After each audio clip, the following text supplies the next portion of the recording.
bonsoir na bande konyoso o bazali ko landa biso de partout balanda ka télévision Bomoko Média nzambe apambola bino na bino o nyonso bobongami na bandaku pona kozela émission o parce que belé ba usuko benga na nzela parce que émission banda nini parce que to fandi awa toujours la émission e banda toujours c'est bien na mateya ozoteya vraiment to simbi bakaye na biso na babik pona ko komela biso verset nini ya sika oyo okopesa biso lelo vraiment bande ko na na ko bisa bande ko na émission ngoyo e bandi oyo bolingo simba kaye pour besoin de fils que quelque chose écoute de la part du Seigneur.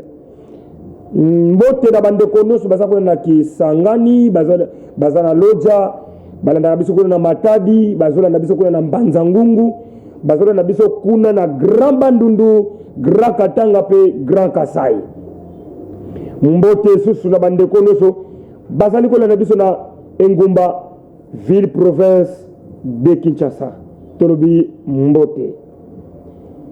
Merci na ndeko na biso l'ingénieur technicien na o ya chaîne na biso o ya Bomoko télévision otobenga ka le fils de son père Merveille Katumba o ya simbi machine kuna tolobi papa Merveille Katumba le fils de son père nzambe apambola yo.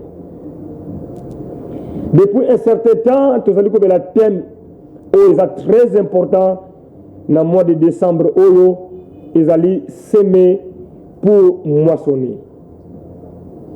Na bandeko baye ko landa kaka émission oyo lelo mukola liboso na benga mina kombo ya révérend pasteur Vicky Luzeka Zeka. Okomona bakokomango wana na mopanzi pasteur Vicky Luzeka Zeka.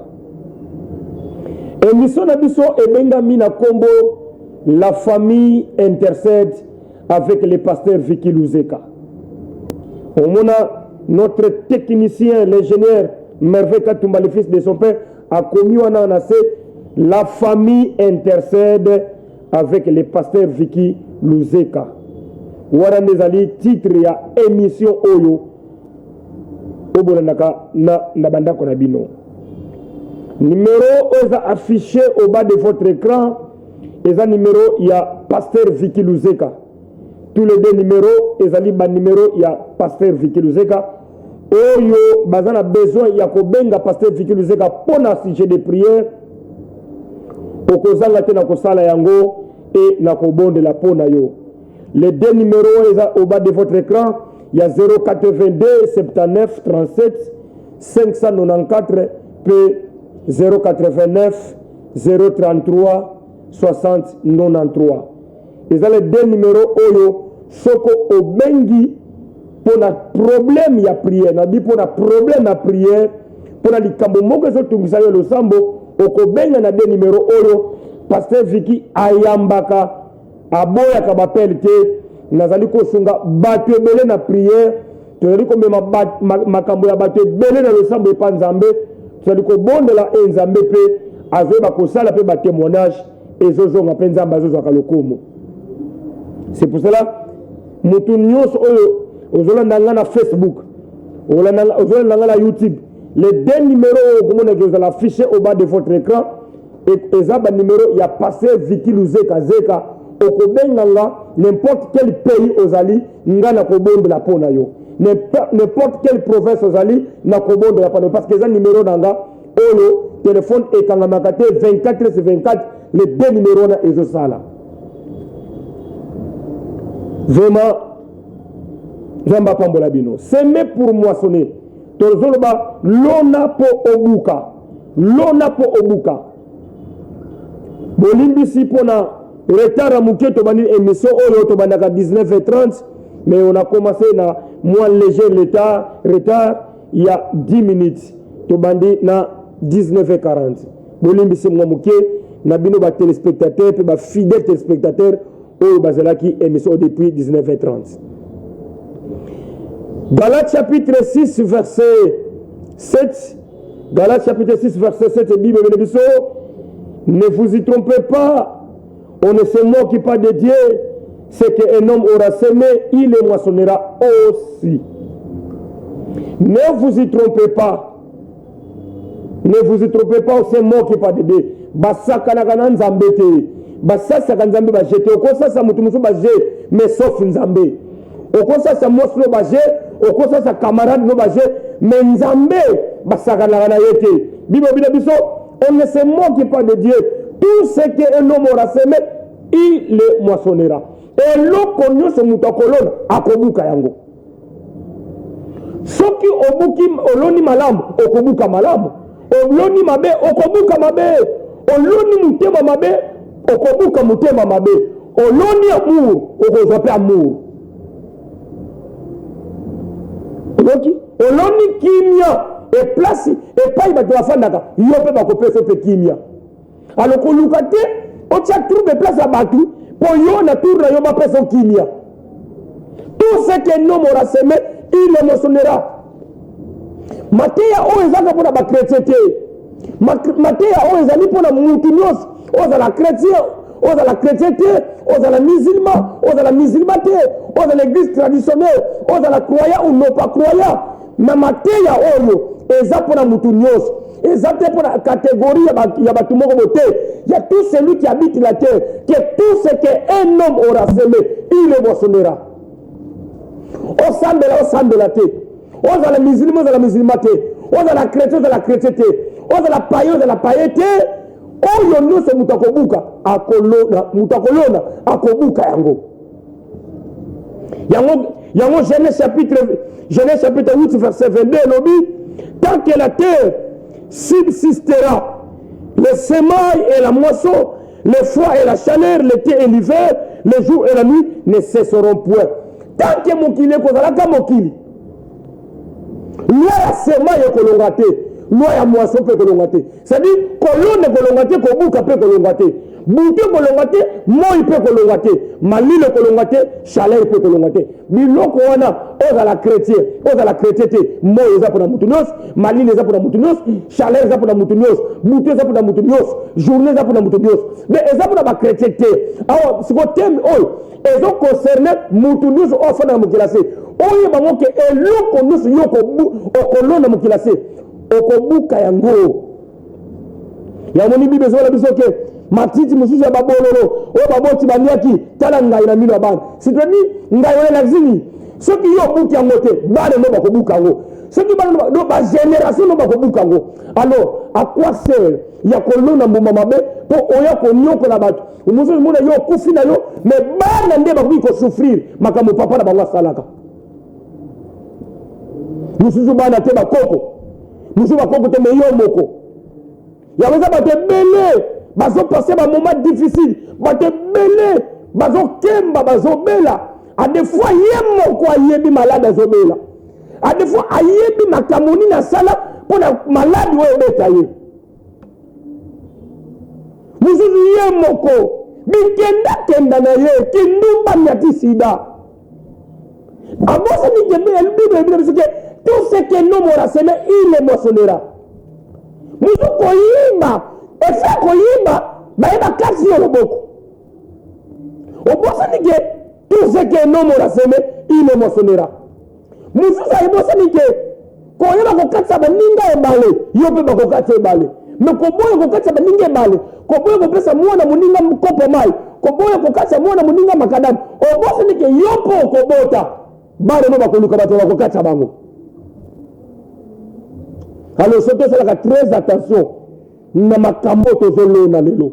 Na masemas tozolo na lelo. Tout ça, très attention. Tout ça, la pris de la vie. Quand la Bible dit que celui qui croira et qui sera baptisé, et celui qui ne croira pas ne sera pas, celui qui croira et qui sera baptisé sera sauvé. On a bâti la fois passée que il y a des choses qui sont réservées pour les chrétiens. Mais il y a des choses qui sont réservées pour tout le monde. Ah ouais, qu'on croit en Jésus, celui qui croira et qui sera baptisé sera sauvé. Là, c'est autre chose. Là, c'est autre chose. Croire en Jésus, c'est autre chose. Mais tout ce qu'un homme aura semé, qu'il soit en Jésus ou pas en Jésus, la Bible dit, s'il est moissonnera. Alors, Proverbe 20, c'est le Bible. Proverbe chapitre 20, c'est le Bible. Proverbe chapitre 20. Na bandeko ba bengi na zabi pasteur makambozo tie tozo komba kangona tozo et comme il est la école na biso. Alors na bandeko ba na bazo koma. Lelo na ba na suka ki na Proverbe 20 verset 4 samedi passé. Na baki à cause du froid les paresseux ne labourent pas. Proverbe chapitre 20 verset 4. À cause du froid les paresseux ne labourent pas à la moisson. À cause du froid, les paresseux ne labourent pas à la moisson. Ils voudraient récolter, mais il n'y a rien. À cause du froid, les paresseux ne labourent pas à la moisson. Ils voudraient récolter, mais il n'y a rien. Donc, à cause du froid, les paresseux ne labourent pas. C'est-à-dire, Moutazo tala malili. Mais le malili les awa, n'a qu'au bimate. Mais le mot yezawa n'a qu'au bimate à cause à malili. À cause à malili. Les paresseux ne veulent pas labourer.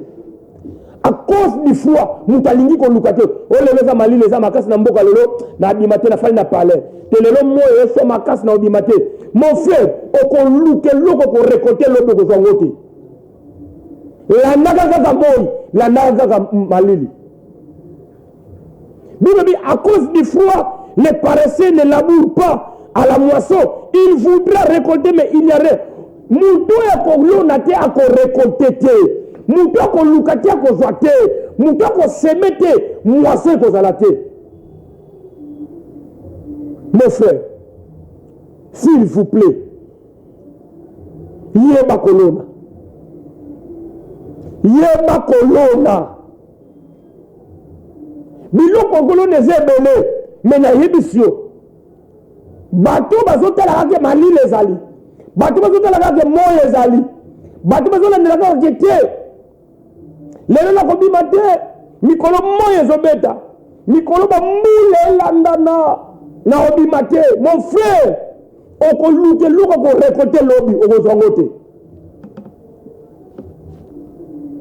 okoluke luka ko récolter okoluke luka ko buka lobi ozwango te parce que olona quitté tika qui paraissait tika qui firenze yo qui firenze ko boma yo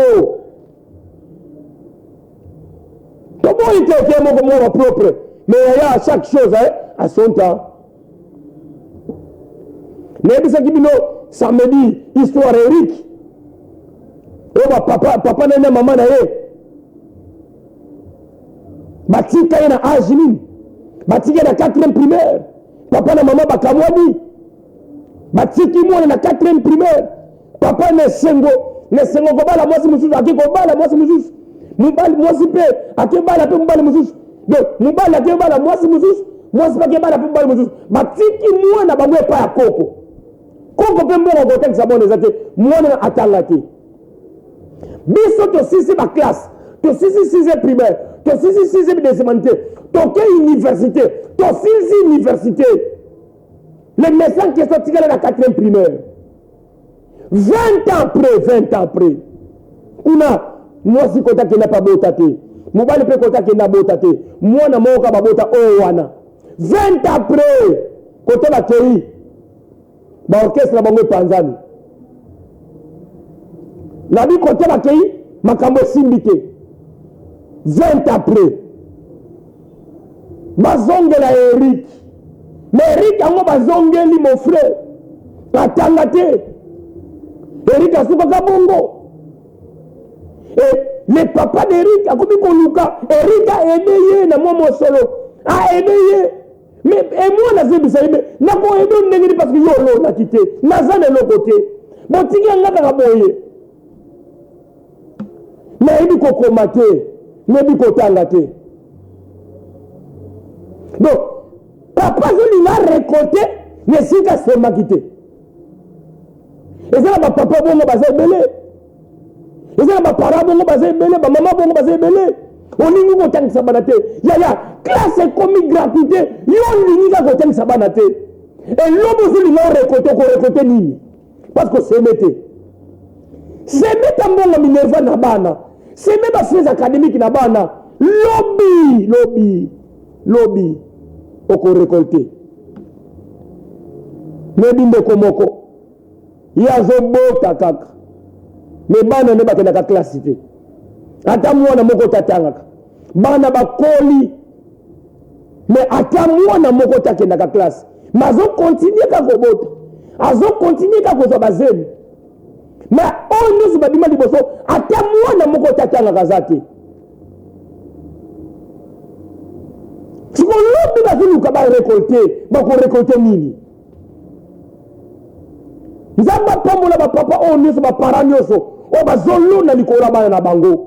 Bazolo na betidi. Bazotinda bango na batelier, bazotinda bango na bamisala, bazotinda bango bayeko na bulo, bazokende bisika bakende bayeko na misala. Nzamba pambola bino parce que lobby o bazo semer lelo boko récolter ngo. Mais e bongo ba oyo bazo semer ke lelo, ba kanisa bana te, malgré ba tie gratuité. Ya enseignement, ba kanisa ka bana te, bazotinda bana na batelier te, bazotinda bana na ba esika ko yeko la te. Qu'est-ce que vous allez récolter demain? Boutique à distraction. Ngonga yango na lokufite. Bunda pour la bana na yo. Bunda pour la bandeko na yo. Lona mon frère. Lona mutoki na mabele. Lobe ko récolter. Meta libanga. Lobe ko récolter. Lona mutema malamu. Lobe ko récolter. Lona molingo pa batu. Lobe ko récolter. 20 ans après, papa Eric a salé le côté de la vie. A zongeli mwana peut a salé le côté. Yo connais ça yo. 20 ans après, et vous avez 20 ans trop tard. Pasteur Obinini, dans la Bible, quand tu vas te réveiller 20 ans après, comme le papa d'Eric, il s'est réveillé 20 ans après. Habité Fona Zongela mwana ngai. Côté na uti na botité. Na bina zongela mwana ngo na bota kapa na kala. Na kende pa na ye. Quand tu vas te réveiller 20 après, ça sera 20 ans de trop tard. Parce que oui, quand tu vas te réveiller après 20 ans, ça sera aussi votre 20 ans de trop tard. Oui. Nalbina oui. Il s'est réveillé. Le papa d'Eric s'est réveillé. Des décennies, 20 ans après. Et c'est 2 décennies de trop tard. Il s'est réveillé après 20 ans. Habité, Fonazong n'a pas moi là. Tu te réveilles après 20 ans. Et ça fait 20 ans trop tard pour nous. Le trop tard existe. Parce que vous dites oui. Les trop tard aussi existent. Car chaque chose a son temps. Kobe sakate tango nzamba peso na mokela se. Tango esengelo lona. Tango esengelo lona mutema malamu, lona mutema malamu. Tango esengelo beta libanga. Tango esengelo tanga. Tango esengelo yekula musala. Tango esengelo voyager. Tant que c'est qu'il y a bilanga, sala bilanga. Tant que c'est qu'il y a apprendre, musala mongelike pas, va apprendre. Parce que tout ce que l'homme aura semé, il émotionnera. Mais où il y a qu'on l'on apparaisse, à qu'on louke l'eau, à qu'on récolter, à qu'on louke l'eau, à qu'on bouka, à qu'on zangote, parce que l'on a quitté. Le deuxième problème, c'est ça, c'est l'eau. Vous allez. Il ne faut pas vous réveiller après 20 ans, après 40 ans.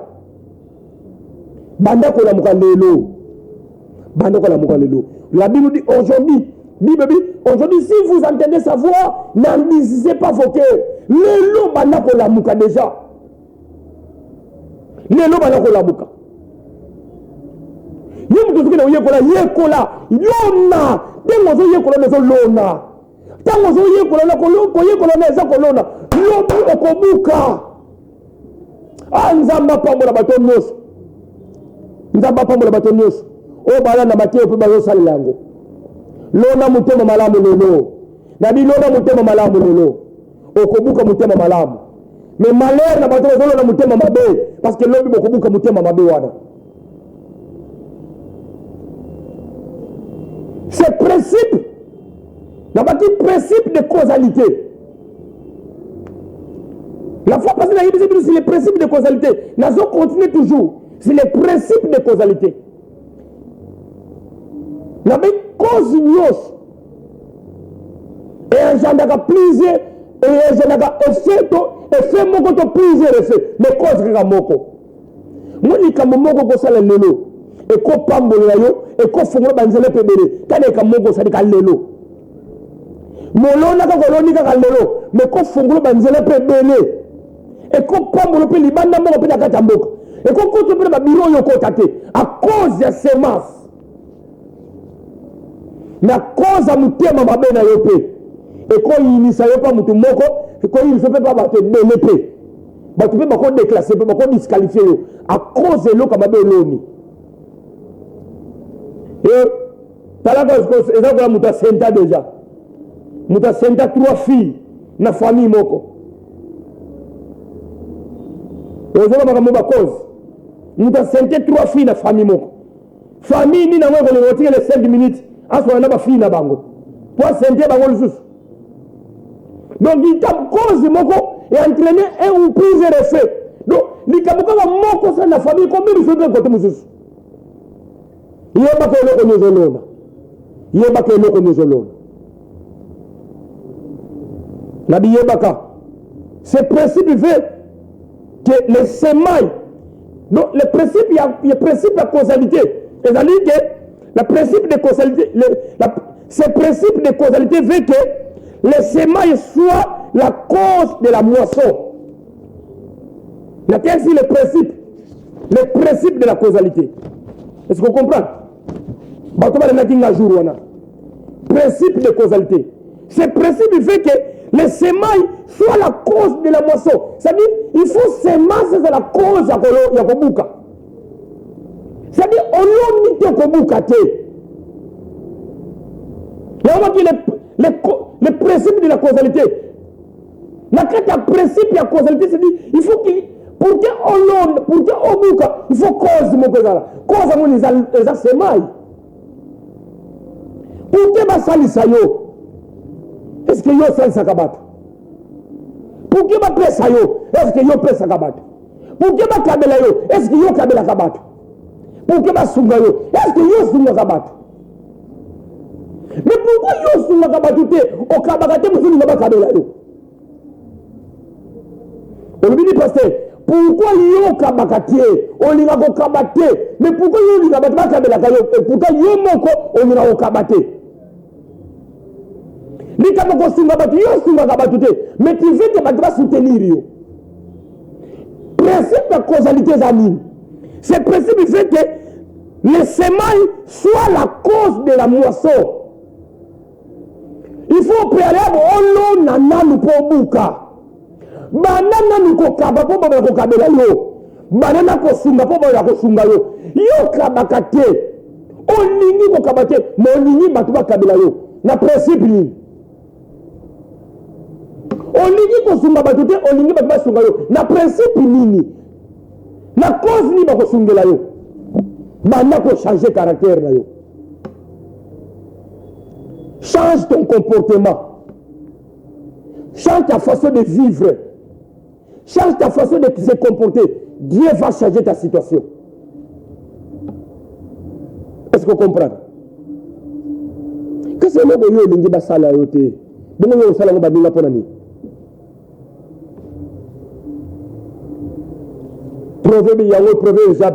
Proverbe chapitre 20, verset 4.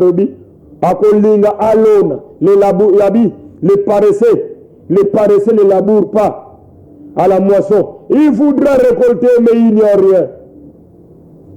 Yozolingo lon obuka. Nelo wapi jardin. Wapi sika yolo naki. Pour yo kene kobuka. Onga bakabela kangate. Yo nano kabela. Onga bakutu basungana bango esi yo sungana. Bandana ko na bima te ya oyo buka belanga mutema te bo bake pasema comme nezo biso. Nazo ba makamboza ba principe nzambe.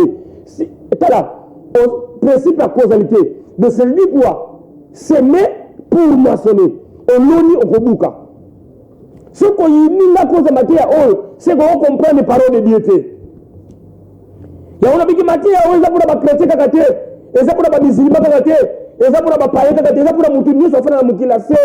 Oloni obuki. Même pas de ko na biso ba frère na ngana musulman ba ke pasteur makabazo les solo. Muta lona kayenda bukaka.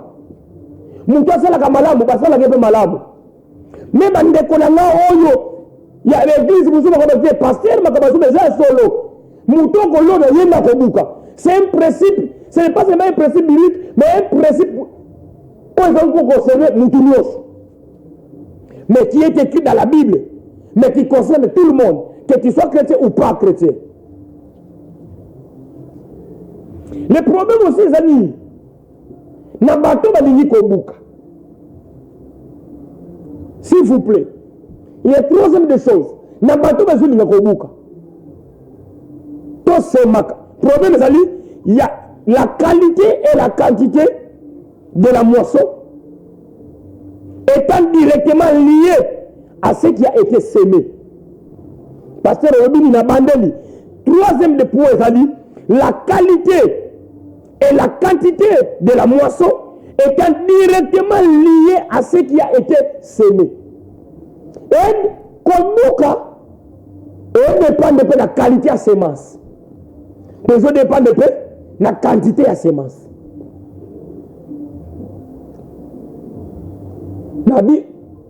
La qualité et la quantité.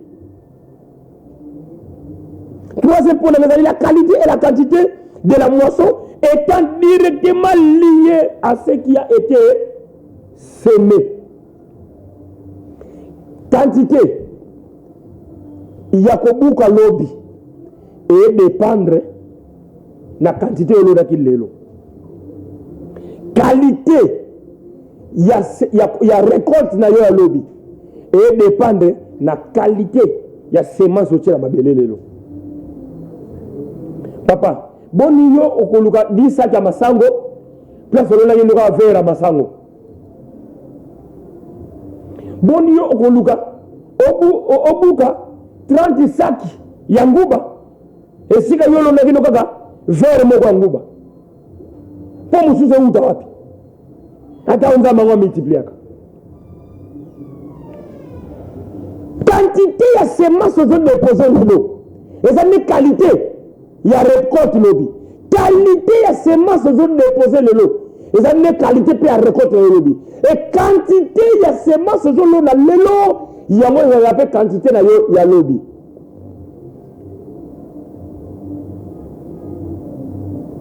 Lobby lelo. Ce que l'on sabane no malamu. Oza bango soin bien. Oza sabango bien. Mais beko le peut kitoko. Na ba ozo pe sabana na pe formation ya bien.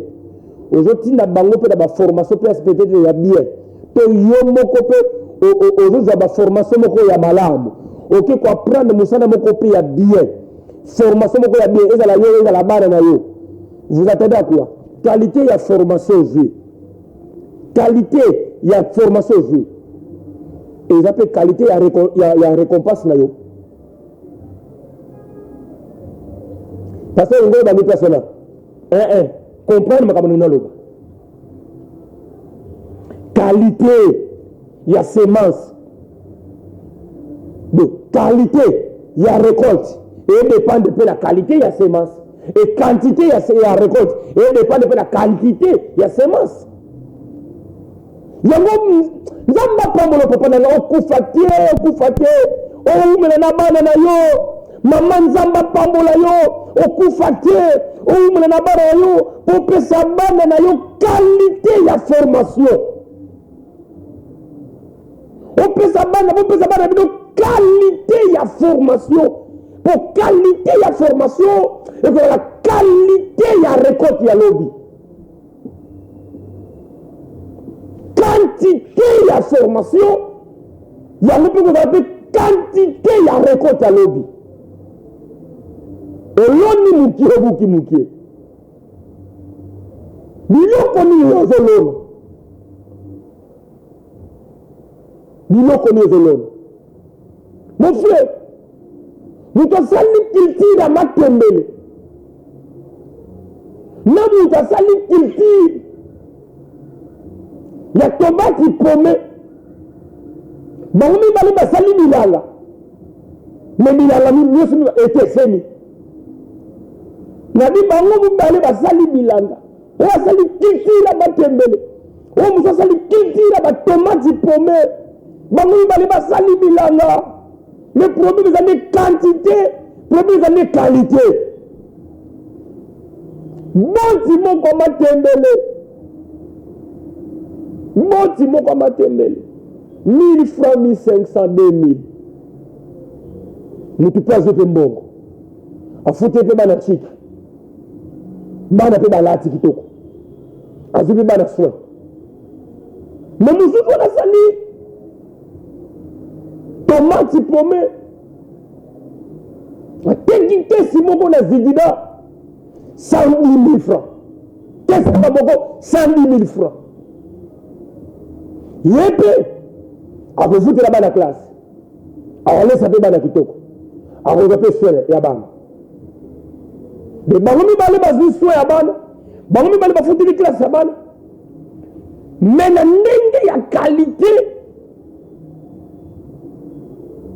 Mais la nenga quantité, on a vu 110 000, la caisse moko. On peut-être a vu 50 000, mais na 40 bottes. Donc, ils ont dépendre. Donc, on a là. Et là, qu'on y dans la vie. Il y a une qualité. Mais ça, c'est une information. Tangi sabana na yo. Bunda pona bango, pesa bango biloko ya qualité, oko récolter qualité.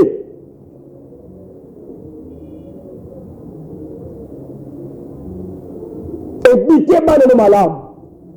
Parce que lobby okobuka yango. Mais on va dire bike bana malamu te, bazo bike bango te batika bana laisser aller. Conséquence, demain, il voudra récolter. Il y a une quantité, une qualité. Il y a récolte. Ils sont liés.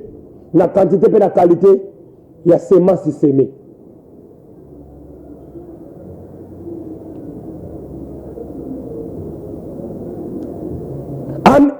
En mettant ces deux principes ensemble, c'est-à-dire la qualité et la quantité, il paraît évident que semer doit être comparé à tout ce que nous faisons aujourd'hui.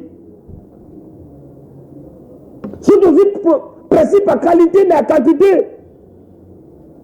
Il paraît évident que semer doit être comparé à tout ce que nous faisons aujourd'hui et pour lesquels nous devons subir les conséquences demain.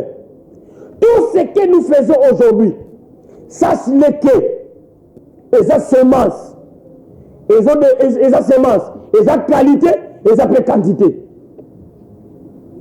Parce que le minimum, en mettant ces deux principes ensemble, c'est-à-dire la qualité et la quantité, il paraît évident que semer doit être comparé à tout ce que nous faisons aujourd'hui et pour lesquels nous devons subir les conséquences demain.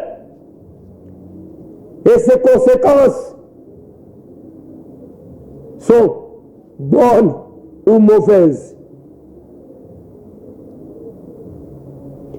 Quantité puis qualité, il y a semences ont toujours déposé le lot. C'est-à-dire, makambo tosala lelo ndenge tozoko se comporter lelo oyo tozosala lelo ce que nous faisons aujourd'hui et pour lequel demain et ses conséquences bonnes ou mauvaises.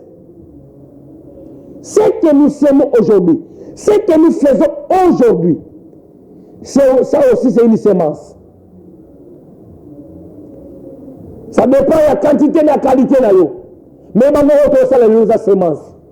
Et demain, lobby, la future, tu peux payer les conséquences. Il y a un lobby, Paul a lobby, tout ce qu'un homme aura semé, il le moissonnera. Ah, Nzambe. Nzambe a besoin de la capoter. Il y a un lot qu'on nous a semé. Tout ce que nous faisons aujourd'hui, et pour lesquels nous devons subir les conséquences demain. Conséquences que vous avez malade, toutes conséquences que vous allez faire ma bête. Il y a ma bête, ce que l'on a qui se masse à ma bête. Il y a malade, ce que l'on a qui se masse à malade. En tout cas, là, acte de reposer. Donc, il y a acte de reposer l'élo. Yo musala ko bebi saka bana batu ko zemi saka bana batu ko chaka bana batu libumu Nzambe akosunga yo obota bana basi et tu n'as pas passé ma comme nous bana nazo ba vérité tout ce que nous aura semé il le moissonnera. Yo musala ko saka batu et ça semence qualité na yo na quantité na yo ya ngorande ko saka même ko les amis ndenge ba ko fentele yo o baba ndira mabele palo sini mutu e bi ngam ba ko singa oui et pour fanda mabele parce que di babi ke lo ko leso mtakolona akobuka ngo o buki lukuta ba ko buku lo lukuta o yini ba ko yina pe yo. On peut changer les côtés, on peut changer le comportement, on peut changer la façon de vivre. Mon frère, dans 2025, tu dois changer. Là, on côté de la loi, on côté de la démoté, on est lui de traverser. Tu dois traverser, papa, on tu dois traverser. On a dit que tu dois traverser. Mais nous avons préparé en 2025, à partir de matin, pour 2025, nous sommes la meilleure. Pour 2025, nous sommes la 2025, il y a l'hypamboli, il y a l'élévation, et dans 2025, il y a succès. Mais tellement comme nous avons besoin de sache, tu dois savoir ce que tu dois s'aimer. Et nous, comme nous, colonna. En 2024, ce que l'on a qui m'a mis, en 2025, changé. En 2025, changé. En 2024, vous avez coureur de jipo. En 2024, vous avez mtokokosa. En 2024, vous avez milangwa. Vous avez shimbo qui va niamba, drogue. Changé. En 2025, changé. Parce que changement est comme ma bénédiction la vie na yo. Changement est comme ça la que Nzambe a quitté la vie na yo à pambola yo. Et banda ko kolona mutema malamu, banda kolona courage, banda kolona kayu, banda kolona semence lipamboli, banda ko luka bulo, banda ko sala, banda ko créer, o komona Nzamba ko pambola yo. Ça ne concerne pas seulement les chrétiens, c'est pour tout le monde. Et tu feras que ta vie va changer. Oui, tu verras que ta vie va changer. Maintenant, si on a yo, mon frère, je te dis au nom de Jésus, tu vas traverser. Soyez assurés que tu vas traverser. Au moins en 2025. Ça, je le dis au nom de Jésus-Christ. Toi, tu vas traverser. Vous qui me suivez de partout, vous me donnez dans Facebook, vous me donnez dans YouTube, vous me donnez dans TNT, dans la télévision directe, vous me donnez partout. Na ba réseau nyos na zomba na yo okokufa te tu ne mourras pas, tu vivras et tu rencontreras les œuvres d'éternel. Tu vas traverser 2025 okokoma na lobi okokoma okoleka kutu 2026 na laquelle yo longue vie na vie na yo au nom de Jésus. Mais loko na zobe accepté changer banda kolona malamu banda kolona malamu lona 2025 lona ba prière représente seulement quatrième point la prière le jeûne et la prière le jeûne et la prière pardon jeûne la prière ezali mpe moko ya semence ntango ozotraverse 2025 ans lonaka jeûne et prière eza semence mobima na vie na yo oloni nyonso okolona mais nayebi soki la prière eza moko ya basemence parmi tant d'autres mais prière moto akonsote prière eza semence mon frère prière efutaka baonoka balona losambo babuka lipamboli prière efutaka yango na nzenzaki yo moto otraverse 2025 okufa te otraverse mais banda koma na culture ya kolona semer pour moissonner yo ndeko ozolendanga moto ya musulman moto chrétien moto ya kimbangiste moto ya bima moto ya armée d'Isali moto ya Bouddha moto ya Moon moto ya mon frère ce principe c'est pour tout celui qui vit sur la terre oyo kolona obuka alors commencez à semer pour moissonner lona motema malamu lona mbongo lona bozwi lona kitoko lona pe prière lona prière écoutez Dieu dit ceci dans Jérémie chapitre 1 verset 12 Jérémie chapitre 1 verset 12 et l'Éternel me dit tu as bien vu car je vais sur ma parole pour l'exécuter je vais sur ma parole pour l'exécuter Jérémie tu as bien vu okomona ndenge biso ozalaka ta prière te parce que soki moto akoti prière nde ekomaka na niveau abala komona sikoyo aza barévélation aza bainspiration alors bato bakokota baprière bato bakolona losambo na 2025 eza nde bato nzambe bakotombola mpe bango bato bakoutilize prière lokola semence bakorécolter l'évasion bakorécolter succès bakorécolter babienfait ya nzambe mpe et bakorécolter barévélation bakorécolter barévélation nzambe ayebisi Jérémie tu as bien vu parce que je vais sur ma parole pour l'exécuter je vais sur ma parole pour l'exécuter et comment tu vas voir si tu n'as pas prié yango na bandeko bozo traverser 2025 mon frère changer comportement na yo lona pe le sambo lona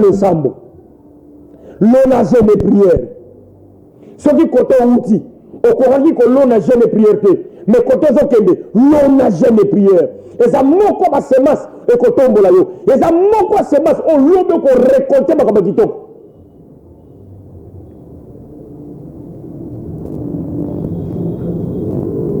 tu as bien vu Jérémie car je fais sur ma parole pour l'exécuter. Comment tu peux voir si tu n'as pas prié, si tu n'es pas entré en profondeur? Comment tu peux voir les révélations? Il y a des choses que le Seigneur a concerné le lobby. Mais si tu entres dans la prière et que tu sèmes la prière, tu vas récolter la révélation, tu vas récolter des ouvertures, des opportunités. Il y a des opportunités pour se fondre dans le sambo.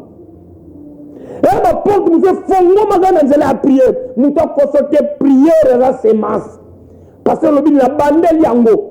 À part mon ko semé, à part bilambo ko semé, à part mutemo malamu ko semé, à part makabe kitoko nso ko semé, prière les appelle semence. Nous devons continuer dans la santé. Prière les appelle semence. Yango batu bako semé la prière. Batu bako l'on a prié dans 2024, 2025 koyo. Ba mon a pris miracle là bango.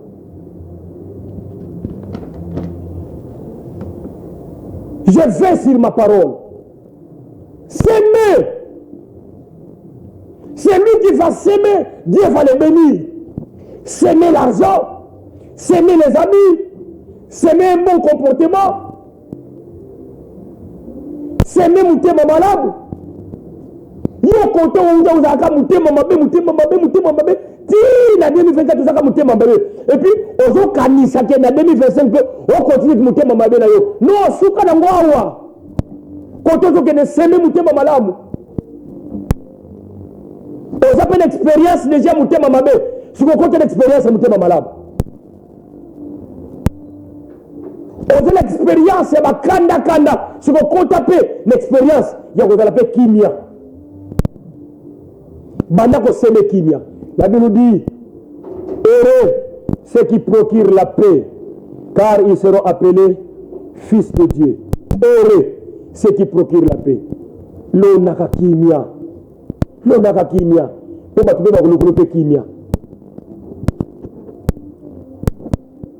C'est Dieu qui veut ici sa parole pour l'exécuter et qui a dit dans sa parole que les semailles et la moisson ne cesseront pas tant que la terre subsistera. Dans Genèse chapitre 8, verset 22. Ils ont dit que Yahweh fait ses paroles. Il a dit que j'ai fait sur ma parole pour l'exécuter. Alors, comme il fait sur sa parole pour l'exécuter, alors, yo sale la yango. Oui, dans le vérité. Comme il veille sur sa parole pour l'exécuter. Alors, Yosani, ça est la parole d'ailleurs. Alors, bini, tant que la terre est que la mokili, l'oeil se mal pe amoso et que l'on voit. Alors, l'ona, c'est qui va l'ona. Parce que au coluqué côté muso agogalate, il y a zaka côté ya loba, azaka ba principe d'ailleurs, il veille sur sa parole. Ayebi saki Jérémie, tu as bien vu. Ayebi si Jérémie bien. Jérémie, tu as bien vu car je vais sur ma parole pour l'exécuter. Moni wana yangonde ngaza kasema maloba nanga pona kokoksango. Omoni ka ndelo bike oya kolona tia kobuka te. Naza sima maloba nanga pona kozexécutango. Oya kolona nda kobuka naza na sima maloba nanga pona kozexécutango. Je veille, il contrôle sa parole, il suivait sa parole. Alors, mouton ko la goy a ko soit payé. On ne nous a pas mon zamalinga yote. Nzamba linga mutu nyos. Alingi biso. Il veut sur sa parole. Toi, va seulement exécuter cette parole. Va seulement kosala la liyo baonati. Papa, avait veillé ses paroles na ye. Alubi soko lone ko buka. Alubi tant que mokile ko salaka mokili. O ko lonaka akobukaka. Abi loi sema ina se na moso ekolonga kati yo so lingo changer bible ko ya changer bible na yo mais parole ne pas nzambe place ya fande tika libongo il veut sur sa parole c'est Dieu qui veut sur sa parole pour l'exécuter qui a dit dans sa parole que ce qu'un homme aura semé il le moissonnera aussi dans Galates chapitre 6 verset 7. C'est Dieu qui fait sur sa parole pour l'exécuter. Il a bien dit, tout ce qu'un homme aura semé, il le moissonnera. Il fait sur sa parole. Alors comme il fait sur sa parole, toi, n'allez pas à l'encontre de ces principes. Va s'aimer. Sème un bon grain. Sème un bon grain. C'est un bon comportement. C'est même mutema malamu. Katsa bana baninga ibale. Bakatsa yo ibale. Luka kimia na batunoso. Ba olukule pe kimia. Banda ko kabaka. Po yo bakabela yo. Banda ko soutenir batu. Po batu ba soutenir yo. Le ko lukate batu ba salela yo. O yuli ko salela batu te. Ozo wana lomba kate po yo lomba combien? Zera pesa kate po yo pesa combien? Il veut sur sa parole. Tout ce qu'un homme aura semé, il le moissonnera aussi. Olona ki mutema malamu, okobuka yango. Olona ki mutema malamu, okobuka mutema malamu. Olona ki mutema mabe, okobuka mutema mabe. Olona ki négligence na vie na yo. mais eloko ni olingo récolter okobuka ni négligence ebi tango tozalaka bana mike nakomi na suka na chite mpo nayebisa bino lisese oyo nayebi te ta tozalaka bana mike tozalaka na récitation moko boye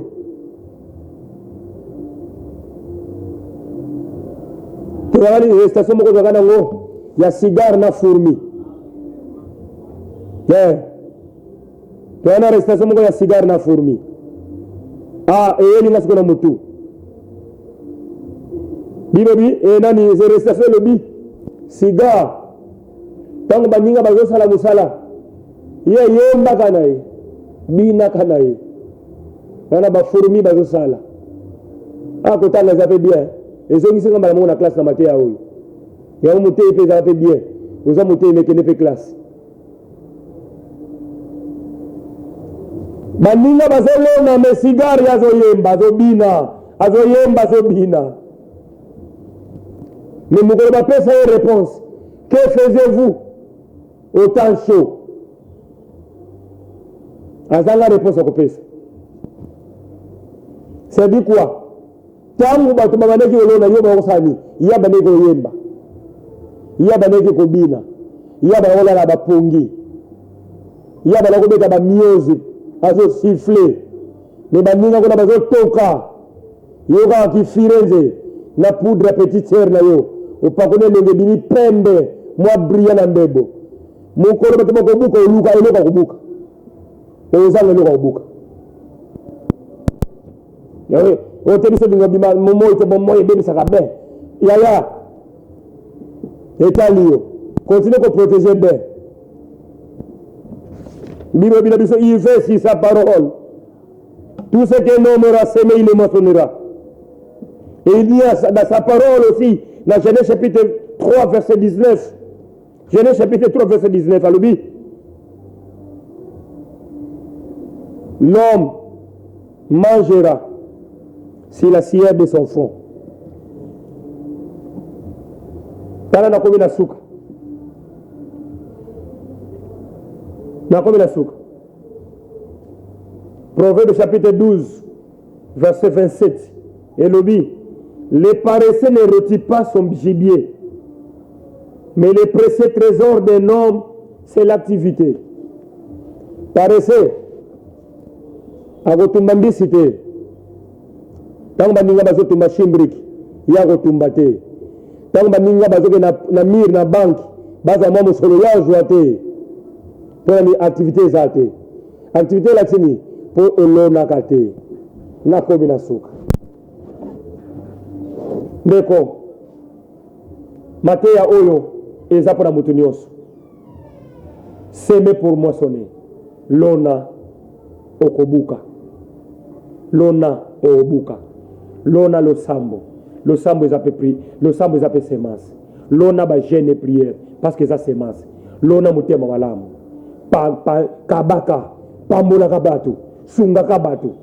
Nzambe akozanga te na kopambola yo. Et ça qui ngai wabino le révérend pasteur Vicky Luzeka. Zeka. Wazali mukambi église Midekfa. Wazali kuna na commune ya Mongafula. Na quartier Golf. Arrêt autostop. Nzambe apambola bino tosangana kuna chaque mercredi na 17h kino 19h.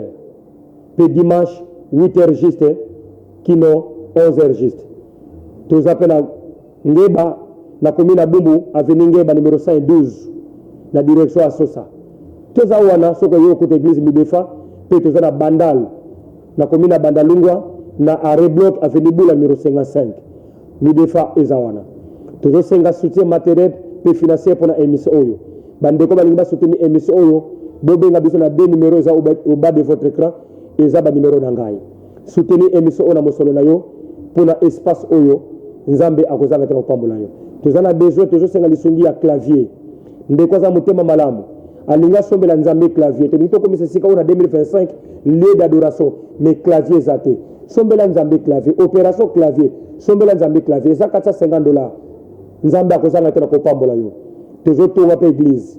Bandeko yo tozana l'église kuna toujours tokona monga fula tozana besoin ba carreau tozana besoin ba barre de fer ya ba ciment ba kayas bo pambola nzambe na biloko na nzamba kozana te ko pambola bino vraiment nzamba pambola mama merveille Luzeka na merveille Luzeka pe merveille Luzeka kuna na ndako nzamba pambola bino nzamba pambola papa Dani Zayobi couple Dani Zayobi na Nora Zayobi nzamba pambola bino papa Gloria Kole nzamba pambola yo na musala kitoko papa Arbi Zubidi gloire pe papa Francis Kale nzambe apambola bino merci na papa merveille Katumba le fils de son père pour la musala kitoko salaki na pokalelo rediffusion ya émission oyo lobby na 7h30 pe émission mususu ezali samedi na 20h45 pe rediffusion dimanche na 7h30 donc lobby na 7h30 pour la émission oyo bato nyonso balaminga na YouTube nzamba pambola bino na Facebook nzamba pambola bino na kombo na Yesu tobondele bongo amen.